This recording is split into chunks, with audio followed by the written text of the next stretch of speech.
What's going on, everybody? Welcome back to Blitz Fantasy Football. My name is Ryan Linkletter. I am here with the Roll Coverage Pod, aka Nick, for you guys. We are talking fantasy football sleepers today. We have 10 names for you guys. And let me just say, a lot of these guys have pass production. Some of these guys don't have production yet. Nick, why don't you start off with your first player for us here? Oh, I'm going to give you one that everybody is going to absolutely adore. A quarterback that some people have given up on, but you know what? I'm riding with him one more year. Yes, I'm talking with the Cowboy, Mr. Dakota Prescott. I'm super excited for his production. Gets the addition of George Pickens. Gets a great running back room now. Lots of depth, including running back depth, mainly looking at Jayden Blue. Fantastic there. Obviously, we're expecting fantasy numbers to go through the absolute roof. Two number one wide receivers with Pickens and CeeDee Lamb there. PPR, you're going to absolutely explode. So for me, Dakota Prescott is an absolute winner, hands down. I don't know how you feel about that. Yeah, I think Dak is an interesting player for sure. I think the way I look at it is Brian Schottenheimer has a run heavy scheme, and that's going to be the goal of the Cowboys is to run the ball. I don't know if they have the talent in the backfield to do that consistently like they have now. They have Jake Ferguson there, they got Pickens now, and CeeDee Lamb. Like they have the weapons in terms of the pass game where Dak can be viable. He's drafted right now at a point where you're basically throwing a dart on any player around that range. I can understand the saying that maybe Dak does have a year like he did in 2023 where the passing production's there and he can be a viable back end quarterback one basically as a free dart throw at the end of the draft. So 100% makes sense for me there. The first player that I want to talk about is Brenton Strange, tight end for the Jacksonville Jaguars. Strange is an interesting candidate. He had a little bit of breakout weeks towards the end of last year when Evan Ingram was hurt at times, or he just kind of disappeared and we were left scratching our heads like what is going on with the Brenton Strange breakout. He's only 2 years in. He's 24 years old.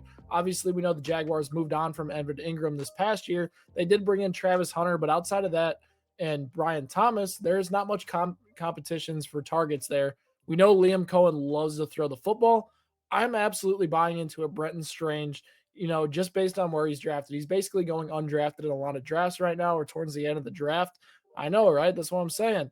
Wow, I didn't know that. Go throw a dart on him. Go see if he can produce in PPR leagues. It's definitely an interesting pickup. Nick, who is your next guy? Oh, mine's going to be easy, okay? There's a new wide receiver in town. In fact, we're just going to stay in the state of Texas. Houston Texans getting Jayden Higgins. Obviously, there's going to be a bit of a power vacuum with Tank Dell being out. We know CJ Stroud has a bit of a shoulder injury, but to be honest, that offense is not going to be able to sustain with their running back room as it sits. So they're going to have to pass, just like Dak is going to have to. So guys like Jayden Higgins, guys that are going to be able to be drafted, like you said, much later in a draft where you can go really early and go get those running backs, the guys that are really going to win that for you. And if you know what, you got to wait on a guy like Jayden Higgins.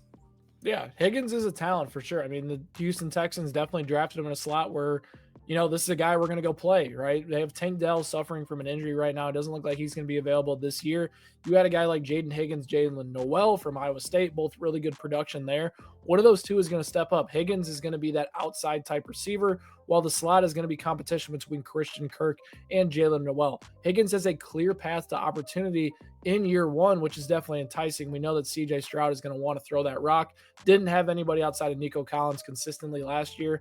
I think it's going to be interesting to see new offense coordinator there. We will see what happens for the Houston Texans. My next player, we are going with Darnell Mooney. This is a little bit of a switch up, kind of like you did with Dak, right? He's had production. He had a very good season last year in his first year with Atlanta, and we saw him be very viable with Kirk Cousins. He had a lot of career highs in terms of ADOT, target percentage down the field, and air yard share, which was definitely very intriguing for me.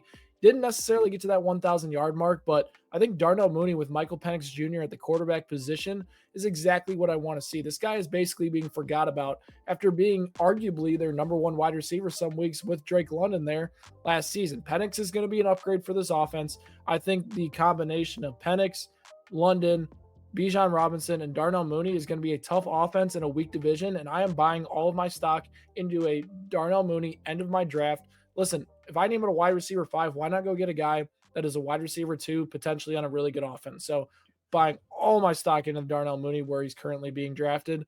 Nick, let's talk about your next guy right here.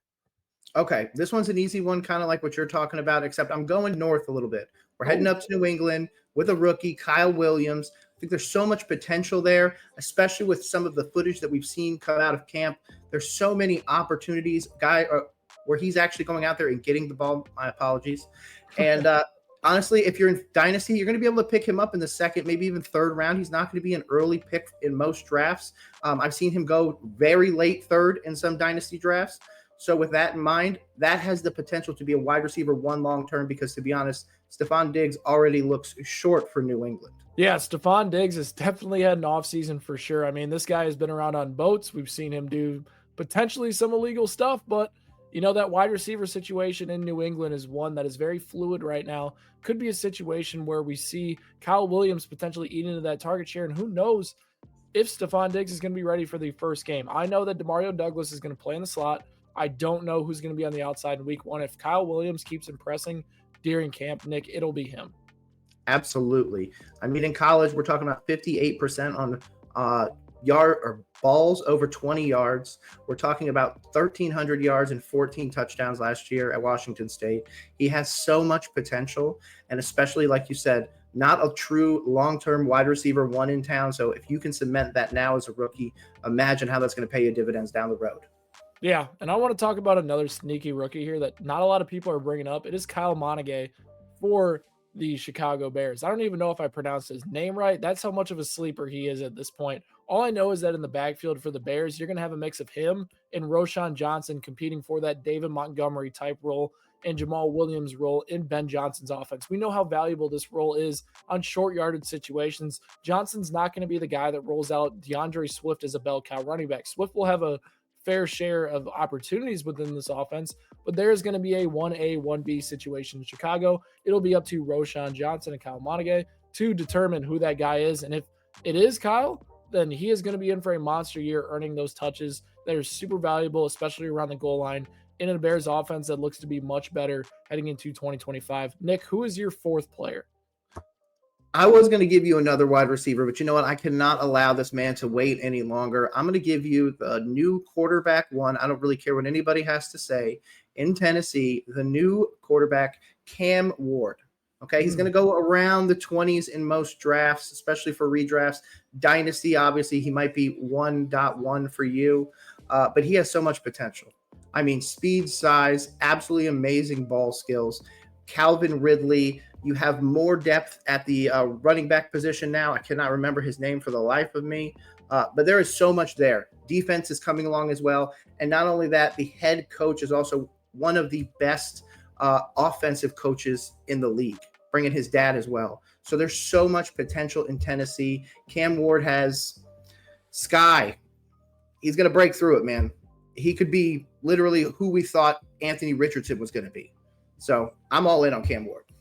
Yeah, Cam Ward's an interesting one for sure. The situation around Tennessee isn't ideal, but we know that Cam Ward has the talent to potentially produce. Like my comp for him, Ben Roethlisberger. Like he is that talented throwing the football. If he lives up to his talent and plays like he did at Miami, like this guy could carry a bad team and be fantasy relevant as a quarterback one. And I don't think in redraft he's necessarily going for anything right now. So I think literally last round flyer, and he could be very valuable for you there. Heading into my next player here, Marvin Mims. Marvin Mims is a fascinating one for sure. And then we'll get into our common guy at the end here. But Marvin Mims had a breakout, last 4 to 5 games of the season in Sean Payton's offense. We saw him used more, which was the biggest thing. He was more of a gadget guy, didn't necessarily get consistently involved. Towards the end of the season, we saw him running routes. We saw him consistently playing within this offense. He ultimately was incredibly good down the stretch here. And, he had massive 20-point swings where he didn't need the touches.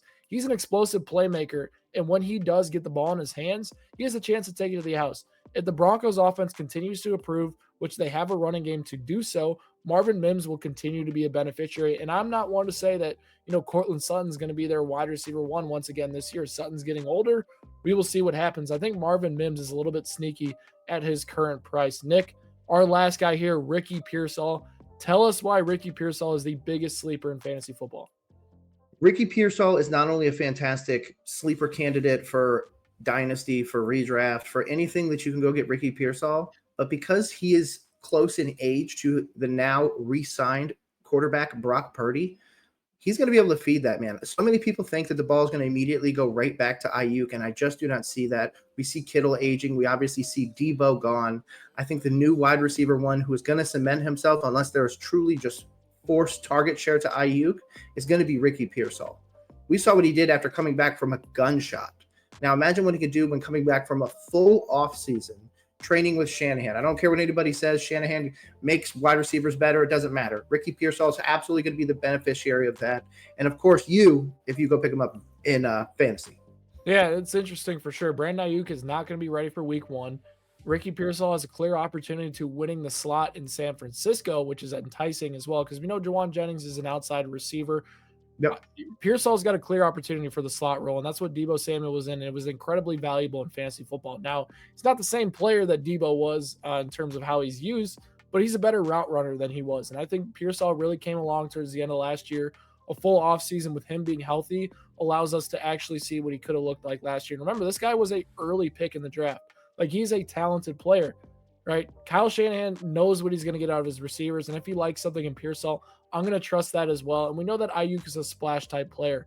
If anything, Ricky Pearsall can be a little bit more consistent on a week-to-week basis. Let us know down in the comment section below, who is your favorite sleeper heading into your redraft or dynasty drafts. Hit that subscribe button for more Blitz fantasy football content, and me and Nick will catch you guys next time.